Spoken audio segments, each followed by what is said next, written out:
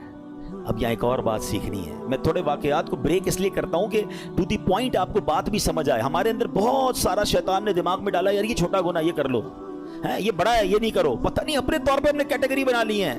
سمجھیے بات کو، ہمیں نہیں پتا کون سا گناہ رب کی نافرمانی کا اور غضب کا اور ناراضگی کا باعث بن جائے، وہی گناہ میں جہنم کے گہرے گڑھے میں ڈال دے. کسی گناہ کو چھوٹا مت سمجھنا. ٹھیک ہے. برسیسا کہتا ہے ہاں یہ ٹھیک ہے شراب پی لیتا ہوں. شراب پی، نشہ چڑھا، حکم ہو گیا. پھانسی گھاٹ پر برسیسا موجود تھا. شیطان ادھر پہنچ گیا. کہتا ہے ایک راستہ ہے میں تجھے بچا سکتا ہوں. کہ بدبخت تیری وجہ سے تو میں پھانسی میں پہنچ گیا، تو نے کہا گناہ کر لے، مجھ سے ایک نہیں 3 گناہ ہو گئے اور آپ پھانسی پھندے پر آ گئے. بولے میں بچا سکتا ہوں. بولو بتاؤ کیسے بچ سکتا ہوں. کہا تم ایسا کرو خدا کا انکار کرو اور مجھے سجدہ کر دو. برسیسا کی بدبختی دیکھیں، اس نے شیطان کو سجدہ کیا، خدا کا انکار کیا اور اسی وقت پھانسی پر اس کو لٹکا دیا گیا. کفر کی موت وہ مر گیا. یہ ہے شیطان. ہم اس کی باتوں میں آ جاتے ہیں، ہمیں لگتا ہے نہیں یار میں بڑا پکا ہوں، 1-2 گناہ ہی تو کیے، تھوڑی سی تو پرابلمز ہیں، تھوڑی سی غلط جگہوں پہ جا رہا ہوں، نماز بھی تو پڑھتا ہوں. وہ یوں ہی لے جاتا ہے، وہ ایک ایک کر کے سٹیپ بائی سٹیپ ہم پہ اٹیک کرتا ہے. ایک حدیث پاک یاد رکھیے گا، یہ جو نوجوان اور ہم سب اس میں مبتلا ہیں، بدقسمت ہم سب نے کچھ نہ کچھ گناہ پالے ہوئے ہیں.